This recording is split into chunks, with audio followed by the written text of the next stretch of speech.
وہ صحابہ اپنی جانیں کیسے قربان کیے. ایک جوان ہے، ایک جوان یہودی کا بیٹا ہے، یہودی کا بیٹا ایک بار جلوہ رسول کو دیکھا فدا ہو گیا. باپ مارنے لگا، کہا دوبارہ جانا مت، کبھی جانا مت. نوجوان ہے، نوجوان ہے. باپ نے کہا دوبارہ کبھی جانا نہیں محمد کو دیکھنے کے لیے. لیکن وہ حسرت کہاں سے جائے جو ایک بار جلوہ رسول کو دیکھ لے. جس کا دل بدلنا ہوتا ہے مولا بدل چکا ہوتا ہے. یہودی گھر میں ہے، باپ نے زنجیریں باندھ دی ہاتھ پر پیروں پر، ماں نے بھی سختی کی، دروازے بند رکھے جاتے. اس حال میں اس نوجوان کو بیماری پکڑ لی. گھر سے باپ بھی نہیں بھیجتا، ماں بھی نہیں بھیجتی. بیمار ہو گیا، زنجیریں کھولی. اکلوتا بیٹا تھا یہودی ماں باپ کا، لیکن کٹر دشمن رسول تھے، نہیں جانے دیتے تھے. نوجوان بیمار ہو گیا، بیمار کا علاج بھی کرایا گیا. حکیم آئے، طبیب آئے، لیکن بیماری بڑھتی ہی گئی، بڑھتی گئی. اس لیے کہ یہ وہ بیماری ہے جس کا علاج بھی نہیں ہے. اعلیٰ حضرت رضی اللہ تعالیٰ عنہ نے فرمایا ہے، جان ہے عشق مصطفیٰ روز فزوں کرے خدا، جس کو ہو درد کا مزہ نازے دوا اٹھائے کیوں، پھر کے گلی گلی تباہ ٹھوکریں سب کی کھائی کیوں، دل کو جو عقل دے خدا تیری گلی سے جائے کیوں. یہ وہ صحابہ کا درد تھا. اس نوجوان نے جب بیماری شدت پکڑ لی، ماں باپ کو رحم آ گیا، ترس آ گیا. اب وہ وقت بھی آیا، ایک بڑے حکیم نے آ کر کے مشورہ دیا، اس کی جان بلب ہے، اس کی جان نکلنے کا وقت ہے، یہ مر جائے گا. اب یہ زندہ رہنے کی اس کے اندر کوئی بھی صورت نظر نہیں آتی. ماں باپ سے کہا جو کھائے کھلا دو، جو پیے پلا دو. حکیم چلا گیا، ماں باپ رونے لگے، جوان بیٹا ہمارے سامنے چلا جائے گا. اس کے پاس آئے، پوچھنے لگے بیٹا اتنا بیمار ہو گیا، معاف کر دے، ہم نے تیرے ساتھ سختیاں کی تھی، لیکن تو خوش ہو جا. تو کیا چاہتا ہے، کیا کھانا چاہتا ہے، کیا پینا چاہتا ہے؟ اس نوجوان نے کہا ایک بار محمد عربی کا چہرہ دیکھنا چاہتا ہوں صلی اللہ تعالی علیہ وسلم. وہ ایمان لایا ہوا نہیں ہے، ایمان لایا ہوا نہیں ہے. اس باپ نے کہا اس کی تو حد ہو گئی، مرنے کے قریب آیا پھر بھی کہتا ہے اس کو دیکھوں گا. ماں نے روتے ہوئے کہا ایک بار تو بیٹے کی مان لو، کہہ دو محمد صلی اللہ علیہ وسلم کو دیکھنے کی اجازت دی جائے. وہ یہودی کہلا بھیجا ایک صحابی کے ذریعے کہ جاؤ محمد صلی اللہ علیہ وسلم سے کہہ دو میرا بیٹا بڑا بیمار ہے، ایک بار وہ میرے گھر آئیں، وہ دیکھنا چاہتا ہے مرنے سے پہلے. حضور صلی اللہ تعالیٰ علیہ وسلم صبح کا وقت تھا، فجر کے بعد کا وقت تھا. حضور صلی اللہ علیہ وسلم سے جیسے ہی اس نے آ کر کے کہا اپنے صحابہ سمیت کہے چلو ہم اس کو دیکھنے کے لیے نکلتے ہیں. اللہ کے نبی صلی اللہ تعالیٰ علیہ وسلم تشریف لائے اور اس یہودی کے گھر میں جب بستر کے قریب گئے، اللہ اس کی جان میں جان آ گئی. وہ جو بیمار، وہ جو کمزور اپنے جسم کو حرکت نہیں دے سکتا تھا، اللہ کے نبی کو اپنے سرانے کے پاس دیکھ کر کے مسکرا پڑا، چہرے میں جان آ گئی اور حضور کو دیکھتا رہا. میرے آقا صلی اللہ علیہ وسلم نے فرمایا اتنی تاخیر کس بات کی، کیا اب بھی مجھے آخری رسول نہیں تسلیم کرو گے؟ اس نے کہا لا الہ الا اللہ محمد الرسول اللہ. میرے آقا صلی اللہ تعالی علیہ وسلم نے اپنا دست مبارکہ اس کے چہرے پر رکھا تھا. میرے آقا کے جسم اقدس کی، دست اقدس کی ٹھنڈک پہنچی اور روح قبض عنصری سے پرواز کر گئی. وہ صحابیت کے مقام کو پہنچ گئے. جانتے ہیں کیسا صحابی؟ صحابی کسے کہتے ہیں جانتے ہیں؟ صحابی کسے کہتے ہیں؟ اللہ کے نبی نے فرمایا اگر میرا ایک صحابی جو کے دانے کے برابر بھی خیرات کرے اور میری امت احد پہاڑ کے برابر سونا خیرات کرے تب بھی جو کے دانے کے خیرات کے برابر نہیں ہو سکتی.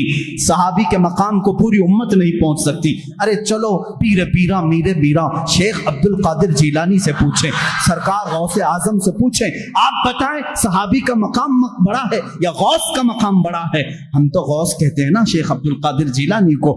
غوث پاک نے کیا کہا؟ ارے تو غوث اور صحابی کے مقام کی بات کرتا ہے، سن صحابی کا مقام کیا ہے. وہ صحابی جو رسول اللہ کے ساتھ گھوڑے پر بیٹھ کر کے جہاد میں جایا کرتے تھے، جس گھوڑے پر صحابی بیٹھتے تھے اس گھوڑے کے ٹاپ کے نیچے سے جو دھول اڑتی تھی وہاں تک بھی غوث کا مقام نہیں پہنچ سکتا.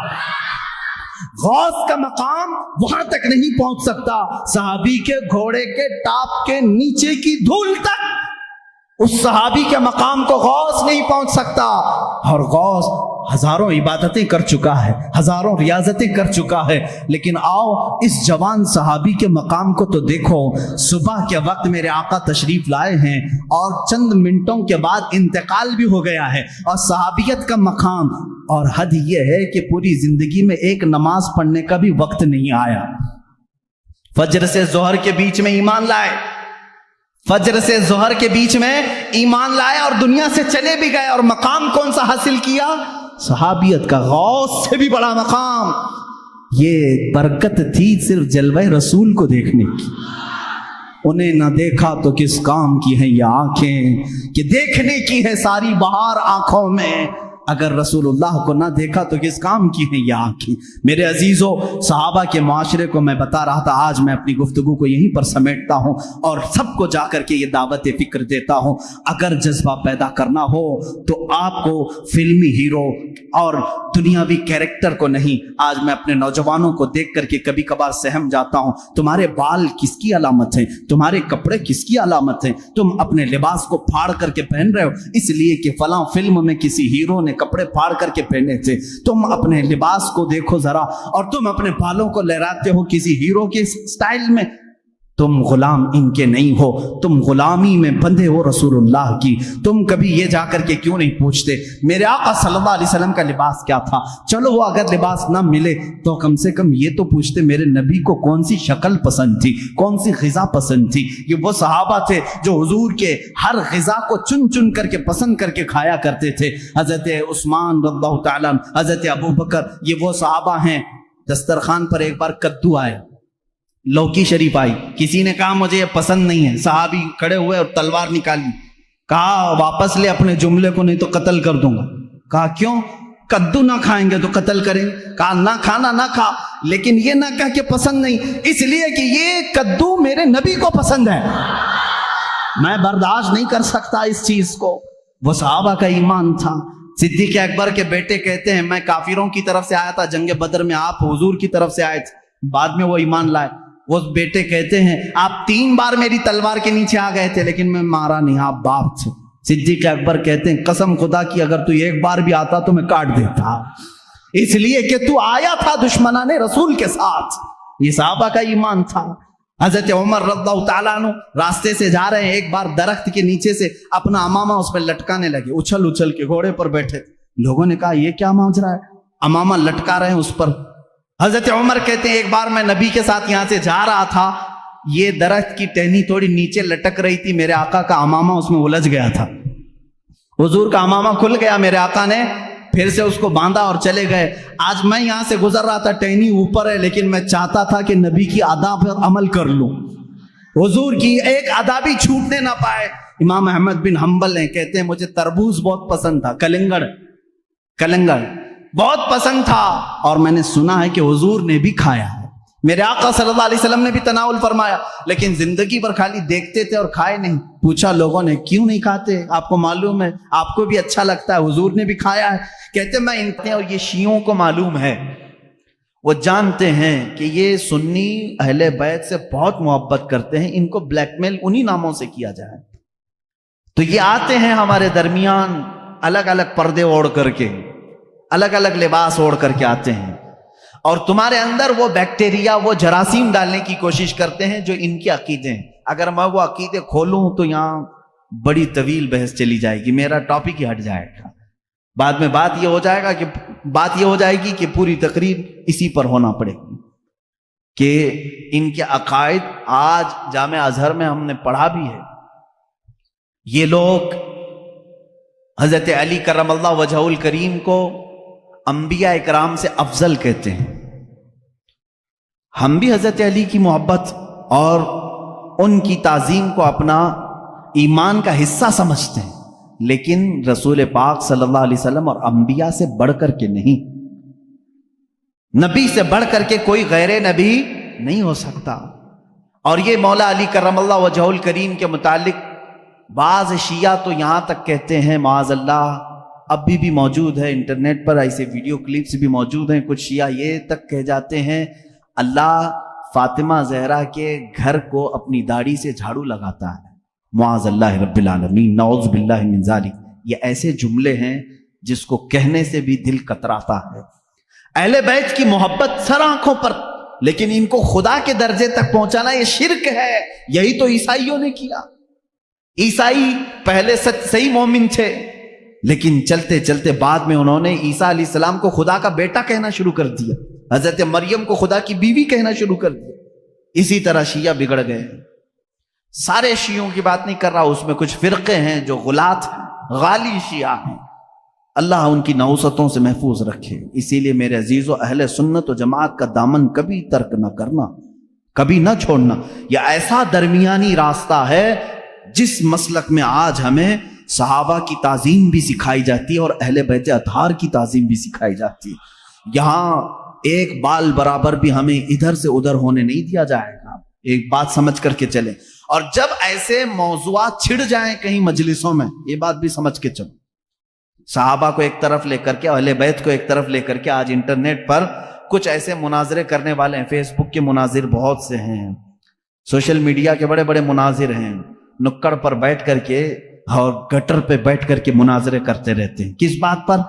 کہ صدیق اکبر افضل ہیں، کہ مولا علی افضل ہیں، فاطمہ زہرا خطا پر تھی، کہ حضرت ابو بکر خطا پر تھے، معاذ اللہ۔ تم ہوتے کون ہو ان باتوں کو چھیڑنے والے؟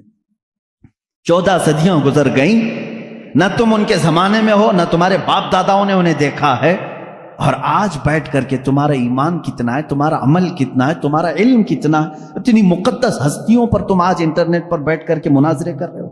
ان بحثوں کو چھوڑو، شیطان یہاں تمہارا ایمان تباہ کر دے گا۔ جب ایسی باتیں آ جائیں، صحابہ اکرام کے آپس کے جو بھی معاملات ہوئے ہیں، تو ان باتوں کو جب بھی کوئی تمہارے درمیان چھیڑے تو اتنا کہیں کہ ان دونوں کا معاملہ وہ حل کرے گا جو ان دونوں سے بڑا ہوگا۔ میں کون ہوں؟ میں تو 14 صدیوں کے بعد آیا ہوا ایک چھوٹا سا بچہ ہوں۔ اگر ان صحابہ کے درمیان کچھ معاملات ہوئے ہیں تو اللہ موجود ہے، رسول کریم صلی اللہ علیہ وسلم ان کے سرپرست ہیں، دیکھا جائے گا قیامت کے دن ان کے جو بھی معاملات ہوں گے اللہ ان کا فیصلہ فرمائے گا۔ تم کیوں اپنا ایمان خراب کرتے ہو؟ میری بات سمجھ میں آ رہی ہے؟ صحابہ کرام کی بات آئے، اہل بیت کی بات آئے، یا ان کے آپسی کچھ بھی معاملات کی بات آئے، تو وہاں سے اپنا دامن اٹھا لینا، فوراً اس محفل کو چھوڑ دینا، اپنی رائے دینے کی بھی کوشش مت کرنا کہ کون صحیح تھا کون غلط تھا۔ یہ تمام معاملات میں اپنی رائے بھی مت دو، اس لیے کہ پھر تمہاری بھی پکڑ ہوگی۔ جس دن تم یہ کہو گے تو قیامت کے دن تم سے بھی پوچھا جائے گا، تم ان دو بڑے لوگوں کے درمیان فیصلہ کرنے کے لیے بیٹھے تھے، پہلے تو بتا تیرے اعمال کہاں، تم فیصلہ کرنے کے قابل ہو؟ اس لیے میرا تو طریقہ یہ ہے، جب بڑوں کی بات آئے، بزرگان دین، سلف صالحین، صحابہ تابعین کی بات آئے، کچھ بھی ان کے درمیان اگر اختلاف بھی ہوا ہو تو ان تمام اختلافات کو اللہ کے حوالے کر دو، اللہ رب العزت کے حوالے کر دو، وہ احکم الحاکمین ہے، قیامت کے دن فیصلہ فرمائے گا۔ عزیزان گرامی وقار، صحابہ اکرام کے بارے میں آج کیوں کہہ رہا ہوں آپ کو معلوم ہے؟ آپ رسول کریم صلی اللہ تعالی علیہ وسلم پر ایمان لاتے ہیں، حضور کو خاتم النبیین مانتے ہیں، اللہ کے نبی صلی اللہ تعالی علیہ وسلم کی ہر بات کو تسلیم کرتے ہیں، رسول کریم صلی اللہ تعالی علیہ وسلم کی ہر بات کو تسلیم کرتے ہیں۔ اب چلیے آپ مسلمان ہیں، مجھے یہ بتاؤ رسول کریم صلی اللہ تعالی علیہ وسلم نے کب آپ سے کہا کہ فجر کی نماز پڑھو، ظہر کی نماز پڑھو، عصر کی نماز پڑھو؟ آپ سے ڈائریکٹ آ کر کے حضور نے فرمایا؟ نہیں فرمایا۔ حضور اکرم صلی اللہ علیہ وسلم نے کس سے فرمایا؟ کس سے فرمایا؟ اپنے صحابہ سے فرمایا۔ جو کچھ بھی میرے آقا کی زبان سے نکلا وہ پورا کیا ہے؟ دین ہے۔ وہ پورا کیا ہے؟ دین ہے۔ قرآن میرے آقا کی زبان سے نکلا، اللہ تعالیٰ نے وہی فرمائی اور حضور نے پڑھ کر سنایا۔ کس کو سنایا؟ صحابہ کو سنایا۔ رمضان کے 30 روزے رکھنا ہے، حضور نے کس کو بتایا؟ صحابہ کو بتایا۔ حج فرض ہے، میرے آقا نے کس کو بتایا؟ صحابہ کو بتایا۔ زکوٰۃ فرض ہے، میرے آقا نے کس کو بتایا؟ یہ میرا پورا دین میرے آقا نے صحابہ کو بتایا۔ اگر ان صحابہ کو ہٹا دیا جائے تو پھر ہمارا دین کچھ بھی نہیں ہے۔ ہم تک اگر دین کو منتقل کیا ہے، ٹرانسفر کیا ہے، تو کس نے کیا؟ صحابہ اکرام نے۔ ان کو چھوڑ کر کے تم کوئی فیصلہ نہیں لے سکتے۔ صحابہ اکرام رضوان اللہ تعالی علیہم اجمعین نے روایتیں کی، حضور صلی اللہ علیہ وسلم کی باتیں ہم تک منتقل کی. ارے یہ قرآن جس پر کل آپ نے پوری مفصل گفتگو سنی ہے، یہ پورا قرآن بھی اگر محفوظ ہم تک پہنچانے میں بڑا کردار ادا کیا ہے تو صحابہ اکرام نے کیا. حضور صلی اللہ علیہ وسلم سے انہوں نے جتنا سنا تھا سب کچھ انہوں نے لکھا اور جمع کیا، اور امت بعد میں آنے والی امت کو یہ امانت پہنچائی. اس لیے صحابہ اکرام کے معاملات کو سنو. اور میں آج دعوت فکر دیتا ہوں میرے ہر بچے کو، ہر دوست اور میرے ہر بھائی کو، کہ اب دوسروں کی ادھر ادھر کی تاریخ پڑھنے سے بہتر ہے کہ پہلے تم صحابہ کی تاریخ پڑھو. یہ تمہیں رسول کریم صلی اللہ تعالی علیہ وسلم کا حقیقی عشق اور محبت سکھاتے ہیں. ہم تو تقریروں میں بتاتے ہیں، یہ الگ معاملہ ہے، لیکن صحابہ جو اپنے عمل سے بتاتے ہیں اس کی مثال ملتی نہیں ملے گی. رسول کریم صلی اللہ تعالی علیہ وسلم کی جو اطاعت، فرما برداری، جو حضور اکرم صلی اللہ علیہ وسلم کا ادب و احترام انہوں نے کہہ کر کے نہیں کر کے دکھایا ہے، وہ اس کی کوئی بھی مثال آج تک نہیں ملتی. چند صحابہ اکرام کی میں باتیں بتاؤں، کتنی محنت، مشقت اور دقت سے یہ اسلام میں آئے اور جمے رہے. ان کے بارے میں قرآن کہتا ہے ان الذین قالوا ربنا اللہ ثم استقاموا، بے شک وہ لوگ جنہوں نے کہا اللہ ہمارا رب ہے پھر اس پر جمے رہے. تتنزل علیہم الملائکہ، اللہ فرماتا ہے ان پر رحمت کے فرشتے اتارے جاتے ہیں. یہ صحابہ کے بارے میں بات آئی. ایک بار جب انہوں نے کہہ دیا اللہ ہمارا رب ہے پھر ہٹتے نہیں تھے، اس سے ہٹتے نہیں تھے. آج کی جو موب لنچنگ ہے ان کے ساتھ بھی ہوئی ہے، بلکہ اس سے بھی زیادہ سخت طریقے سے ہوئی ہے. صحابہ اکرام رضوان اللہ تعالی علیہم اجمعین کو جو اذیتیں دی گئی، جو مشقتیں دی گئیں، میرے عزیزوں کان کھڑے ہو جاتے ہیں سنتے ہوئے. ان میں جو اذیتیں سہنے والے حضرت خباب بن الارت رضی اللہ تعالیٰ عنہ، جب یہ مدینہ طیبہ آئے، حضرت خباب رضی اللہ تعالیٰ عنہ، ان کی پیٹھ پوری گل چکی تھی. کس وجہ سے؟ ان کی پیٹھ جب یہ اپنا دامن اٹھاتے تھے تو ریڑھ کی ہڈی دکھتی تھی. ان سے صحابہ نے پوچھا تم نے جبہ اٹھایا، یہ ریڑھ کی ہڈی تک کا گوشت کہاں گیا؟ کہتے کہ جب میں ایمان لایا تھا مکہ میں، یہ کفار مکہ مجھے پکڑ کر کے انگار کے کوئلوں پر لٹاتے تھے اور پھر میرے سینے پر پیر رکھ کر کھڑے ہو جاتے تھے. نیچے سے کوئلے میری چربی سے پگھل جاتے تھے تو پھر ان انگاروں کو دھکایا جاتا تھا. حضرت عمر فاروق رضی اللہ تعالیٰ عنہ کی آنکھیں بھیگ گئیں. کہنے لگے اے خباب، تم اور بلال دونوں نے یہ تکلیفیں اٹھائی ہیں. بلال حبشی کے ساتھ بھی یہی ہوتا تھا. حضرت خباب نے کہا بلال حبشی کو تو آزاد کرانے کے لیے ابو بکر صدیق آئے تھے، لیکن مجھے تو آزاد کرانے والا کوئی بھی نہیں تھا. حضرت خباب رضی اللہ تعالیٰ عنہ کو مسلسل 3 سال تک جلایا گیا ہے. 3 سال تک جلایا گیا ہے. پکڑے جاتے تھے، بار بار پکڑتے تھے، ان کو جلاتے تھے.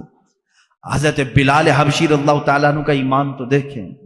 ان کا آقا امیہ تھا صرف اس بات پر کہ یہ رسول کریم صلی اللہ علیہ وسلم پر ایمان لائے. اچھا، جو سب سے پہلے 6 لوگ اسلام لائے، سب سے پہلے جو 6 لوگ اسلام لائے، ان میں سے ایک نام حضرت بلال حبشی کا ہے.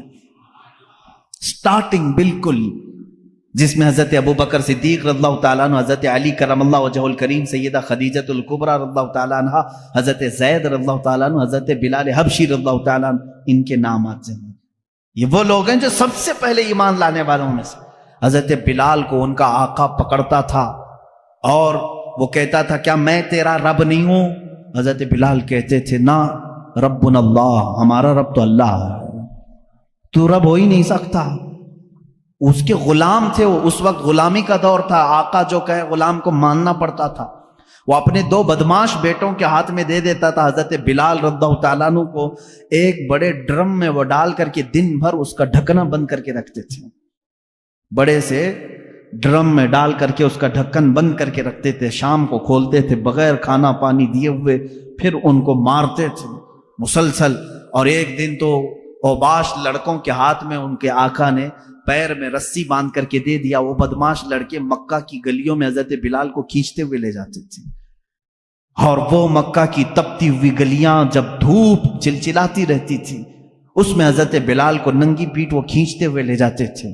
اور مکہ والے یہ منظر دیکھنے کو جمع ہوتے تھے تو سارے لوگ آتے تھے تو حضرت بلال مسکرا کر کہتے تھے اے مکہ والو اللہ ایک ہے، اللہ ایک ہے۔ یہ اس زمانے میں کہہ رہے تھے جب ہر جگہ بتوں کی پوجا تھی۔ مکہ میں خانہ کعبہ کے اندر بت رکھے گئے تھے، خانہ کعبہ کے اندر بت تھے، ان کے درمیان بلال حبشی اعلان کر رہے تھے اے میرے عزیزو، ان کے ایمان کو ہم میں سے کون پہنچ سکتا ہے؟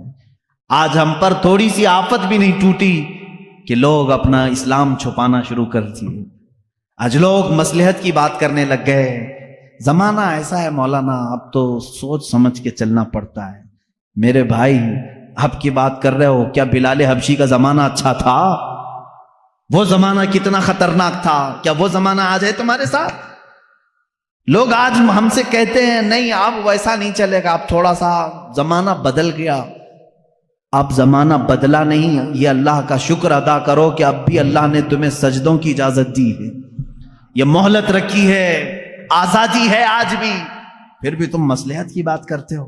نہیں، سب کو راضی کرنے کے لیے اس بلال حبشی کو قیامت کے دن تمہیں منہ دکھانا ہوگا جو سارے بتوں کے بیچ میں کھڑے ہو کر کے کہتے تھے ربنا اللہ، ہمارا رب اللہ ہے، اللہ احد اللہ احد، اللہ ایک ہے، اللہ ایک ہے۔ انہیں مارا جاتا تھا، اتنا مارا گیا حضرت بلال حبشی رضی اللہ تعالیٰ عنہ کو کہ پورے جسم میں اس کے داغ تھے، پورے جسم میں داغ تھے۔ اور ایک صحابی حضرت یاسر رضی اللہ تعالیٰ عنہ، یہ تو یمن سے چلے تھے اپنے گمشدہ بھائی کو ڈھونڈنے کے لیے، یہ آئے مکہ میں بھائی کو ڈھونڈنے کے لیے آئے تھے، ان کا ایک بھائی گم ہو گیا تھا، لیکن جب رسول کریم صلی اللہ علیہ وسلم کو دیکھے تو واپس نہ جانے کی بات کر کے وہیں ٹھہر گئے۔ وہ یمن کے رہنے والے تھے، کہا کہ اب اس زمین کو چھوڑ کر نہیں جاؤں گا، کہ اس لیے کہ اس چہرے کو دیکھنے میں آنکھوں کا ایک سکون ہی الگ ہے۔ وہ اپنے گمشدہ بھائی کو ڈھونڈنے کے لیے آئے تھے۔ حضرت یاسر رضی اللہ تعالیٰ ایمان لائے اور وہیں پر ان کا نکاح ہوا حضرت سمیہ سے۔ حضرت سمیہ ان کے نکاح میں آئی، ان دونوں کے نکاح کے بعد ان کے بیٹے پیدا ہوئے عمار رضی اللہ تعالیٰ عنہ۔ یہ پورا ایک خاندان، ایک فیملی کو بتا رہا ہوں میں، یاسر، سمیہ اور عمار، یہ تینوں ایک گھرانہ ایسا ہے، محبت رسول صلی اللہ علیہ وسلم میں ایک دن بھی ان کو چھوڑا نہیں گیا، ایک دن بھی نہیں چھوڑا گیا۔ یہ مکہ کے ابتدائی حالات میں بتا رہا ہوں آپ کو، جب حضور اکرم صلی اللہ علیہ وسلم کے صحابہ میں صرف 40 صحابہ بھی ابھی نہیں تھے، اور سخت ترین اذیتیں کفار دیتے تھے، جہاں کسی کو پاتے اور خبر ہو جاتی کہ یہ محمد صلی اللہ علیہ وسلم کے دین پر آ گیا ہے، اس کے ساتھ بہت برا سلوک کرتے تھے۔ حضرت سمیہ کو ابو جہل نے ایک بار پکڑا اور گھوڑے کے پیروں سے باندھ دیا۔ کیسے؟ گھوڑے کے سامنے کے دونوں پیروں سے ان کے ہاتھ باندھے، گھوڑے کے دونوں پیچھے کے پیروں سے ان کے پیر باندھے اور گھوڑے کو دوڑایا۔ جب گھوڑا دوڑتا تھا تو ان کی ہڈیاں سرکتی تھیں، ایک ایک ہڈی ٹوٹتی چلی گئی۔ اس وقت پورے مجمع میں لوگ تماشا دیکھنے کے لیے کھڑے رہتے تھے۔ اللہ ان کی مرقد پر گہر باری کرے۔ سیدہ سمیہ رضی اللہ تعالیٰ عنہ اس حالت میں بھی کہتی تھیں اللہ احد اللہ احد، اللہ ایک ہے، اللہ ایک ہے، تم ہم سے ہمارا ایمان نہیں لے سکتے۔ یہاں تک کہ حضرت سمیہ رضی اللہ تعالیٰ عنہ کو گھوڑا دوڑاتے ہوئے لے آیا تو ابو جہل نے اپنے ایک نیزے سے ان کی شرمگاہ پر مارا، جس کی وجہ سے وہ شہادت پا گئیں۔ اسلام میں سب سے پہلی شہیدہ حضرت سیدہ سمیہ رضی اللہ تعالیٰ عنہ، سیدہ سمیہ، جن کو صرف اس بات پر شہید کر دیا گیا کہ وہ ایمان لائی تھی۔ اور جانتے ہیں آپ، حضرت سمیہ رضی اللہ تعالیٰ عنہ گھر گھر جاتی تھیں، عورتوں کو قرآن پڑھاتی بھی تھیں، لیکن انہوں نے یہ کام ترک نہیں کیا آخری وقت تک۔ انہیں مارا گیا، پیٹا گیا، آخر میں شہید بھی کر دیا گیا۔ یہ دکھ برداشت نہیں ہو سکا۔ حضرت یاسر جو ان کے شوہر تھے، وہ اسی دکھ میں تھے کہ میں یمن سے آیا تھا یا نکاح کیا، میری بیوی کو میرے آنکھوں کے سامنے مارا ہے۔ حضرت یاسر رضی اللہ تعالیٰ عنہ حضور صلی اللہ تعالیٰ علیہ وسلم کے پاس آئے، کہنے لگے آقا کیا کریں، غم برداشت نہیں ہوتا۔ اللہ کے نبی صلی اللہ علیہ وسلم نے فرمایا اصبروا فإن موعدکم الجنہ، تھوڑا اور صبر کرو، جنت تمہارے انتظار میں ہے۔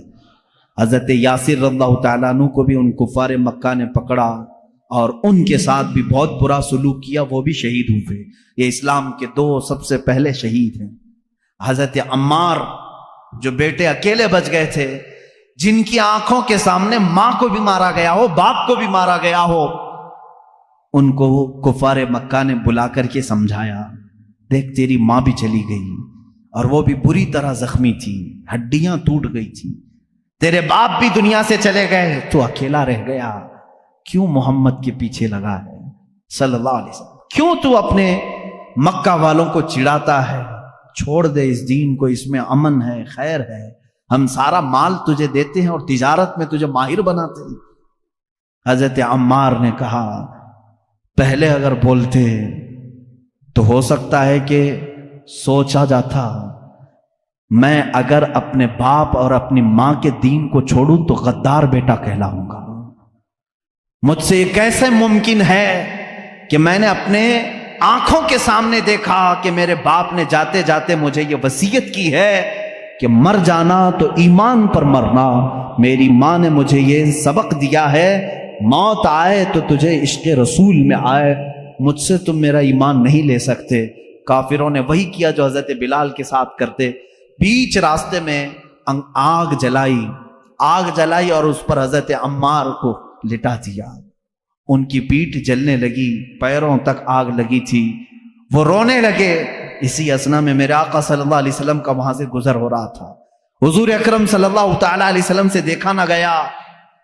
حضرت عمار نے پکار کر کے کہا یا رسول اللہ صلی اللہ علیہ وسلم، دیکھیں ان صحابہ کی محبت کو، ہم میں سے کوئی پہنچ سکتا ہے ان کی مقام کو؟ کیا کہتے ہیں جانتے ہیں حضرت عمار؟ آگ پر لیٹے ہوئے ہیں، کفار مکہ وہاں پر انہیں ظلم و اذیت دے رہے ہیں، اس وقت رسول پاک صلی اللہ علیہ وسلم کا گزر ہو رہا تھا، صرف اتنا کہا آقا اگر آپ اپنے عمار سے راضی ہیں تو میرے سامنے یہ آگ کچھ بھی نہیں، اگر آپ راضی ہیں تو میرے لیے آگ کی گرمی کچھ بھی نہیں ہے۔ اس مقام پر بھی وہ یہ کہہ رہے ہیں، یہ نہیں کہا جل گیا ہائے ہائے مجھے بچا لیں، کہہ رہے ہیں یا رسول اللہ اگر آپ راضی ہیں مجھ سے تو پھر یہ آگ کی تپش بھی میرے لیے کچھ نہیں ہے۔ اللہ کے نبی صلی اللہ علیہ وسلم نے کیا پڑھا جانتے ہیں؟ اس وقت کہا یا نارو کونی بردن و سلامن علی عمار ابن یاسر۔ یہ آیت تو حضرت ابراہیم علیہ السلام کے لیے قرآن میں آئی ہے۔ میرے آقا صلی اللہ علیہ وسلم نے فرمایا اے آگ ٹھنڈی ہو جا عمار بن یاسر پر۔ حضرت عمار کہتے ہیں پھر ہجرت کرنے تک ہر ہفتے مکہ کے کفار مجھے آگ میں رکھتے، لیکن ہر بار آگ میرے لیے ٹھنڈی ہی ہوتی تھی، مجھے گرمی لگی ہی نہیں کبھی۔ حضرت عمار رضی اللہ تعالیٰ عنہ ان صحابہ میں سے جنہوں نے اسلام کے راستے پر اذیتیں اٹھائی مگر دامن رسول کبھی ترک نہیں کیا۔ سیدنا جنید بغدادی رضی اللہ تعالیٰ عنہ کے خلیفہ مجاز مرید صادق، شجرہ قادریہ میں ان کا نام آتا ہے۔ بحر شبلی شیر حق دنیا کے کتوں سے بچا، ایک کا رکھ عبد واحد بے ریا کے واسطے۔ سیدنا ابو بکر شبلی رضی اللہ تعالیٰ ان کے ذکر کرنے کے متعلق تو کتابوں میں لکھا ہے کہ رات کے وقت جب یہ کھڑے ہوتے، لیکن نیند کا بھی تو غلبہ ہوتا ہے نا انسان کو، اب زیادہ دیر اگر میں بٹھاؤں تو جمائی شروع ہو جائے گی، ہاں ہو کھولنا شروع کرے گی، کھانا جب زیادہ ہو جاتا ہے تو نیند کا غلبہ بھی آیا، اور یہ نیند بھی اللہ رب العزت کی یاد سے غافل کرنے والی چیزوں میں سے ہے۔ خشوع و خضوع نہیں رہے گا، اطمینان قلب نہیں رہے گا، یا تو مجبوری میں بیٹھے گا، یا تو تماشا دیکھنے کے لیے بیٹھے گا، یا تو صرف نام گنانے کے لیے بیٹھے رہے گا۔ جو اس کا قلب کا حضور ہے، حاضری، وہ نہیں ہو پائے گی، نیند کا غلبہ آیا۔ حضرت ابو بکر شبلی رحمۃ اللہ تعالی علیہ سلسلہ قادریہ کے مشہور بزرگ ہیں، رات کو عبادت کے لیے کھڑے ہوئے، جھپکی آئی، اونگ آتی ہے نا، صرف ایک اونگ آئی، اللہ اکبر، اس کے بعد آپ اتنا روئے، اٹھے اور جا کر کے کیا کرنے لگے معلوم ہے؟ نمک میں سلائیاں پھیر کر اپنی آنکھوں میں لگایا، نمک کا سرما لگاتے تھے، صبح تک ان کی آنکھوں سے خون بہتا تھا، لوگ دیکھتے، ان کے مریدین کہتے روزانہ پھر آپ نے یہی کرنا شروع کیا۔ کہا میں ان آنکھوں کو کیوں نہ سزا دوں جو مجھے میرے رب کے حضور حاضر ہونے سے روکتی ہیں، میں ان آنکھوں کو کیوں نہ سزا دوں، یہ غافل کرتی ہیں مجھے میرے رب کے حضور حاضر ہونے سے۔ یہ اسٹرگل ہے. اولیاء کاملین یوں ہی یہ مقامات نہیں حاصل کیے, انہوں نے اپنے آپ کو فنا کر دیا یاد الہی میں. حضرت شاہ مینا رحمت اللہ تعالی علیہ لکھنؤ کے بڑے بزرگ ہیں. شاہ مینا کے نام سنے ہوں گے آپ. یہ لکھنؤ میں آج بھی ان کا مزار مرجع خلائق ہے. ان کی سیرت میں میں نے پڑھا, رات کو یہ عبادت کے لیے کھڑے ہوتے اگر ذکر کے لیے تو یوں نہیں, نرم قالین ہے, اے سی لگی ہوئی ہے, پنکھے چل رہے ہیں, ماربل کی دیواریں ہیں, ہم آرام سے بیٹھ کر کے اللہ کا ذکر کریں, آرام سے بیٹھ کر کے ہم تقریریں سنیں. نہیں, حضرت شاہ مینا رحمت اللہ تعالی علیہ دیوار اتنی اونچی دیوار ہوتی کہ تقریباً 10 فٹ کی دیوار, 10 فٹ کے اوپر دیوار پر کھڑے ہو جاتے تھے. اتنی جگہ ہوتی کہ ان کے 2 قدم رکھے جا سکتے تھے اس دیوار پر, باقی کچھ بھی نہیں, نہ پکڑنے کے لیے کوئی چیز ہوتی, کچھ بھی نہیں.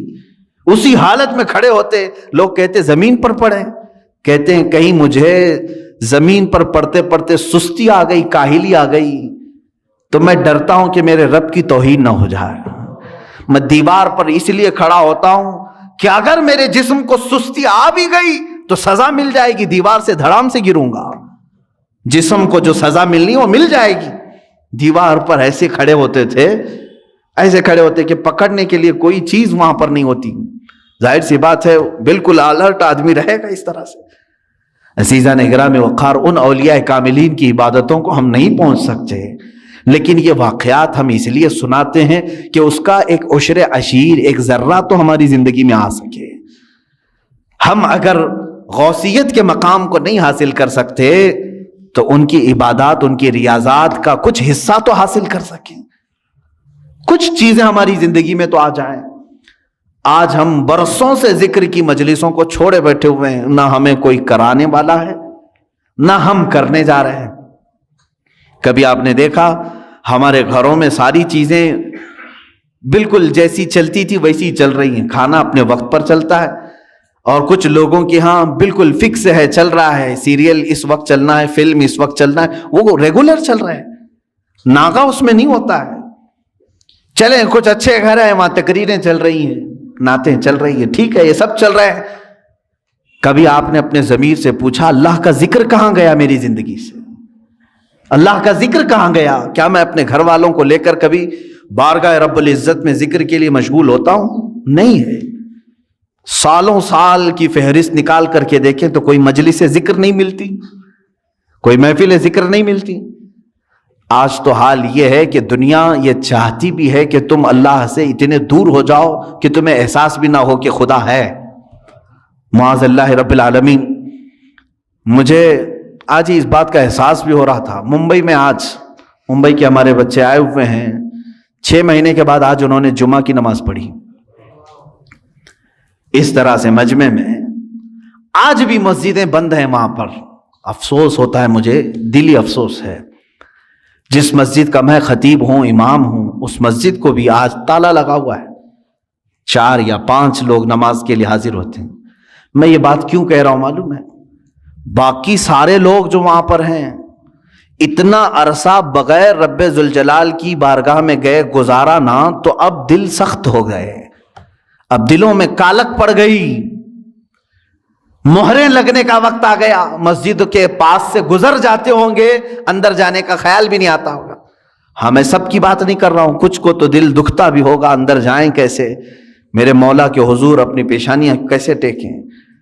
عزیزان گرام وقار, سیدنا ابراہیم بن ادھم رضی اللہ تعالیٰ عنہ فرماتے ہیں مجھ سے دنیا پوری چھین لی جائے میں کسی پر واویلا نہ کروں گا, لیکن اگر میرے لیے اللہ کی کسی مسجد کا دروازہ بند ہو گیا تو میری موت ہے.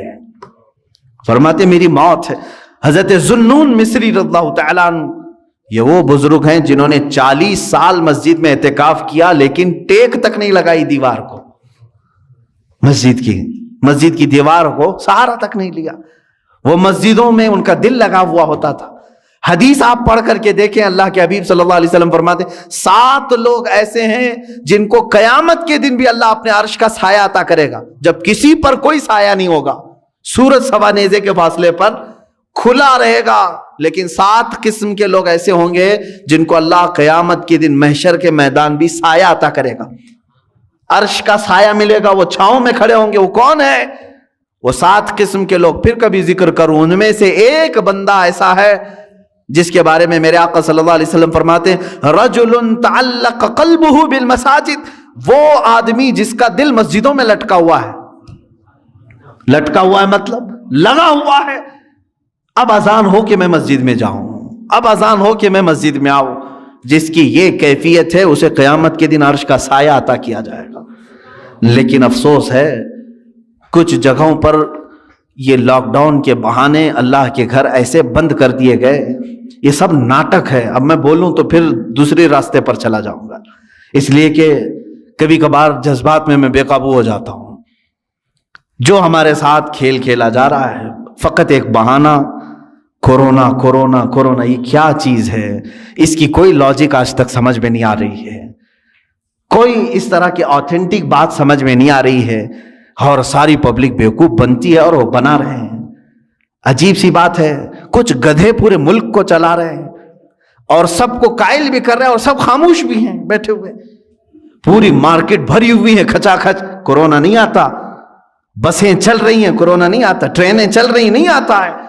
مسجد میں 10 لوگ 20 لوگ آئیں تو کورونا کی تکلیف ہے۔ کسی بھی جگہ کی بات، آج پورے ممبئی کے مال کھل گئے، مال پورے کھلے ہوئے ہیں، مال میں بھیڑ نہیں ہوتی، اور باقی وہاں کی مارکیٹوں کا آج جا کر کے آپ اندازہ کریں۔ میرے عزیزوں، صرف اور صرف میں، کوئی اور وجہ نہیں، اتنے لمبے عرصے تک آپ کے ہاں بیٹھا رہا ہوں، صرف اور صرف میرے پاس دل میں یہی ایک چیز آتی ہے، میں جاؤں، میرے لیے کافی انتظار ہے وہاں پر۔ ڈیلی شاید کوئی نہ کوئی ہمارے پاک سائٹ وکرولی والے فون کرتے ہی رہتے، کب آ رہے ہیں کب آ رہے ہیں، ان کے ہاں بھی انتظار ہے۔ میں صرف اور صرف یہ ایک بات سوچتا ہوں، اللہ تبارک و تعالیٰ نے یہاں پر ہمارے لیے دروازے کھلے رکھے ہیں، کہیں ان نعمتوں سے میں محروم نہ ہو جاؤں۔ یہ مجھے جمعہ کی نعمت اللہ نے دی ہے، عیدین کی نعمت ملی ہے، ہم عید الفطر سے نمازیں یہاں پڑھ رہے ہیں اور بالکل کھلے عام ہیں، سارے اپنی صفیں لگا کر کے پڑھ رہے ہیں۔ تو میں کبھی یہی سوچتا ہوں کہ یہ نعمت سے میں محروم نہ ہو جاؤں، حالانکہ وہاں کے لوگوں کا بھی حصہ ہے، ان کی محبت سر آنکھوں پر۔ میں یقیناً آج بحیثیت خطیب و امام ممبئی ہی کا تعلق ہے، لیکن صرف یہی ایک بات، مسجدیں بند کر کے لوگوں کے دلوں میں آج ایسی کیفیت آ گئی کہ جمعہ کے جانے کا احساس بھی نہیں رہا۔ چند دنوں کے بعد یہ وہ لوگ، یہی لوگ کہیں گے کہیں کام کاج پر ہیں، جمعہ ہو رہی، ارے چھوڑو اب زور پڑھ لیں گے، اتنے دنوں تک تو زور پڑھتے ہی تھے نا۔ جمعہ کی اہمیت دلوں سے ختم کر دی گئی۔ پہلے تو زندگی میں ایک جمعہ چھوٹنے پر ہم سب میں سے، بلکہ ہماری بات تو چھوڑیں، عام بندہ جو کوئی اور نماز نہیں پڑھتا ہوگا لیکن وہ جمعہ چھوڑنے کو بہت بڑا گناہ سمجھتا تھا، جو کبھی نماز کو نہیں آتا، جمعہ کے دن اس کے گھر میں جا کر کے دیکھو، نہا رہا ہے، خوشبو لگا رہا ہے، سرمے لگا رہا ہے، مسجد کے آنے کے اہتمامات کر رہا ہے، دوسری کوئی نماز نہ پڑھتا ہو۔ جمعہ کا اہم رتبہ ہمارے دماغ میں موجود تھا، اس کو ختم کر دیا گیا۔ اسی طرح سے ہمارے دلوں سے یہ تمام چیزیں غائب کرنے کے لیے پوری دنیا ایڑی چوٹی کا زور لگا چکی ہے کہ ایک وقت ایسا نہ آ جائے کہ تمہارے دلوں میں یہ بھی خیال ہونے لگے اللہ ہے بھی کہ نہیں ہے، معاذ اللہ رب العالمین۔ کیونکہ جب بندہ اس سے تعلق نہیں رکھے گا تو شیطان کا غلبہ اس کے اوپر ہو جائے گا، شیطان کا غلبہ اس کے اوپر ہو جائے گا، اور وہ دماغ میں یہی چیزیں ڈالے گا، کہاں ہے کوئی خدا، کہاں ہے کوئی معبود جس کی عبادت کرنی ہے، سب تو نارمل ہے، ساری دنیا جی رہی ہے، معاذ اللہ رب العالمین۔ اللہ تعالیٰ اسی نحوستوں سے ہمیں محفوظ رکھے۔ اے رب ذوالجلال، زندگی میں کبھی وہ وقت آنے نہ پائے جس وقت ہم تجھ سے غافل ہو جائیں۔ مولا ہم سب کو ہمیشہ تیرے ذکر میں اور تیری یاد میں مشغول رکھ۔ دعا یہی کرتے رہیں، اور اللہ کا وعدہ ہے فَاذْكُرُونِي أَذْكُرْكُمْ، تم مجھے یاد رکھو میں تمہیں یاد کروں گا۔ اور اللہ کا وعدہ سچا ہے، جس نے اسے ذکر کے ذریعے آج یاد کیا، مولا تعالیٰ اس وقت تمہیں یاد کرے گا جب دنیا تمہیں بھول چکی ہوگی۔